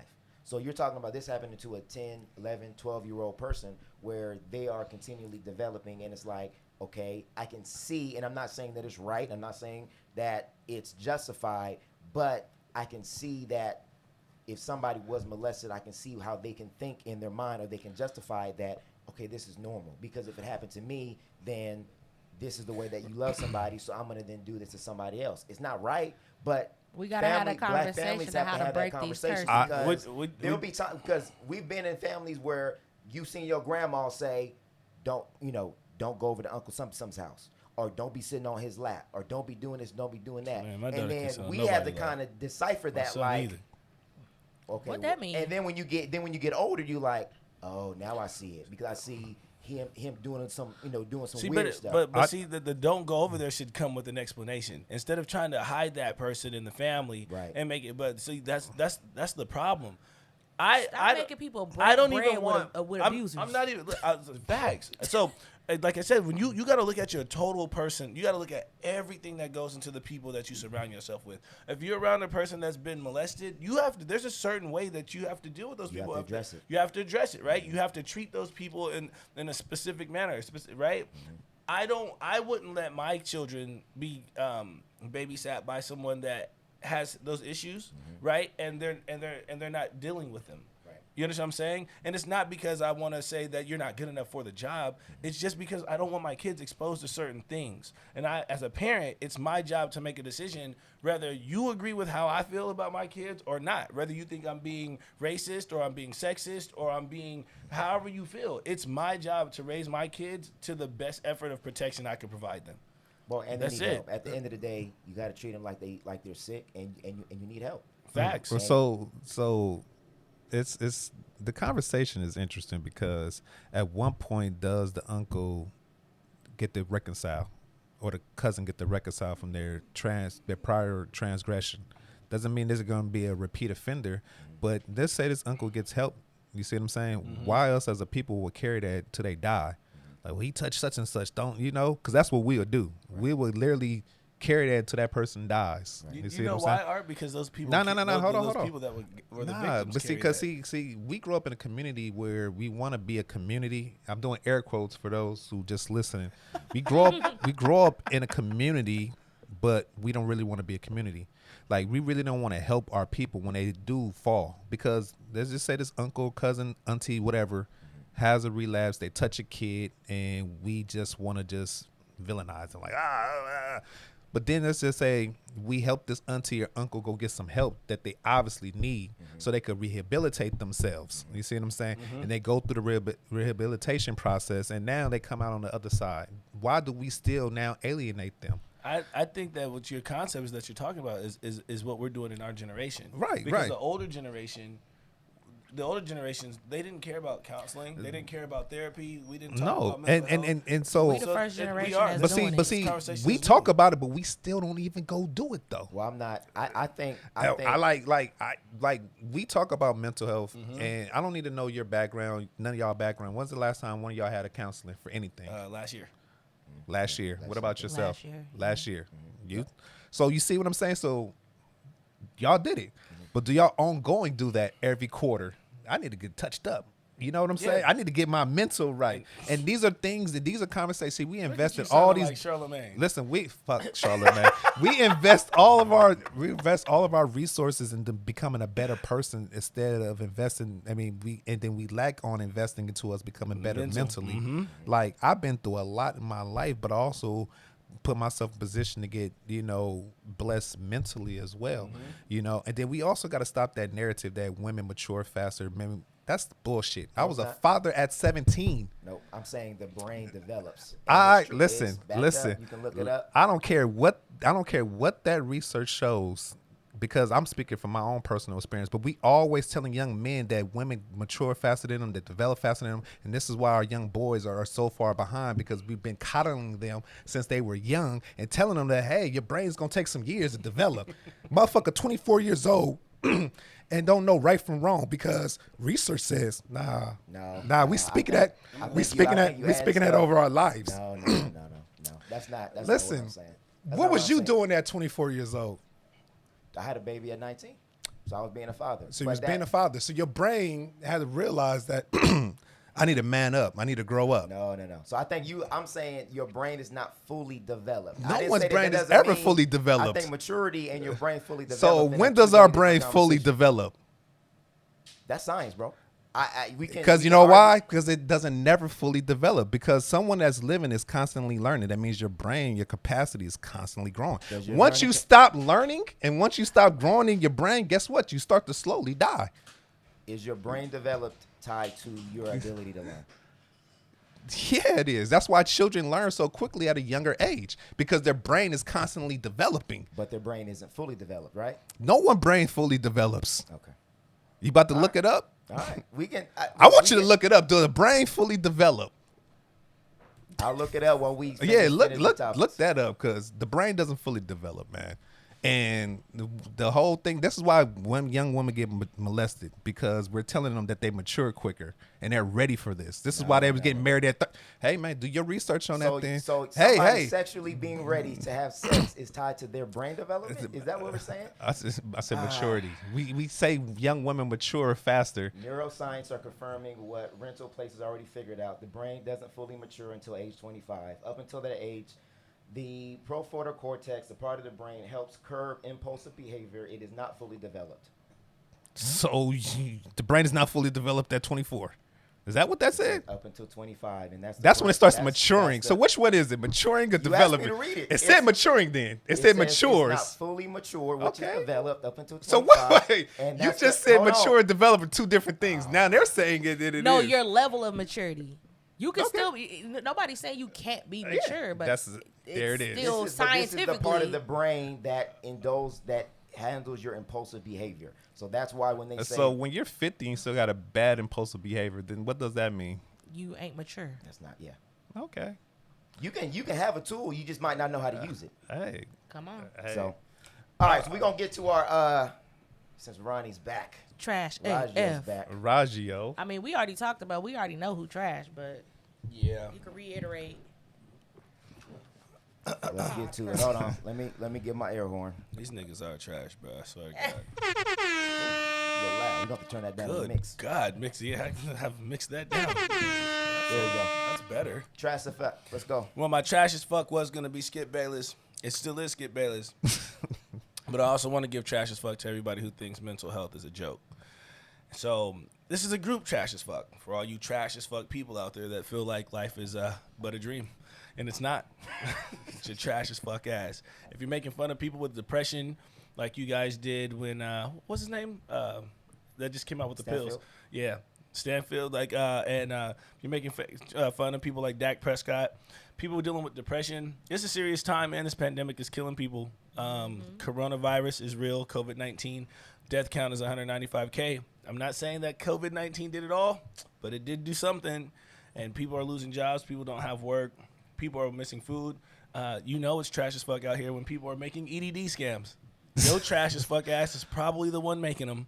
And it's the only reason why you're getting by. You'll be depressed in a little bit when they catch up with your ass and you go to jail. So it took me forever to find out what the EDD scam bro, was. It's crazy. I was trying crazy. Why I keep seeing people post about EDD? Crazy. I was like, So employee development? What are they talking about? I know. But it's trash as fuck. And I just want to reiterate the seriousness of the times we're living in. I want to reiterate the seriousness of how much it is to band together and to pray for each other and to speak well into each other's lives and look out for each other. Trash as fuck to talk about, like it's not a real thing. So, yeah, just as a group, all you trash motherfuckers who think everything is a game, you're trash as fuck. Give them a boo, bro.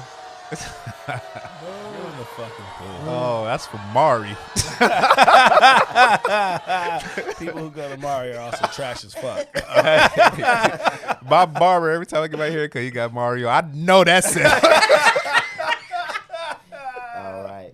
Well, we definitely want to thank Art for coming through and giving us so many gems and jewels as far as the financial game and just being fiscally responsible and the financial literacy. So if you are in a position that you do know more, it is your responsibility to reach back and help your community and help them learn more, so that way we can all be on the same level and make sure that we are helping the generations that come after us.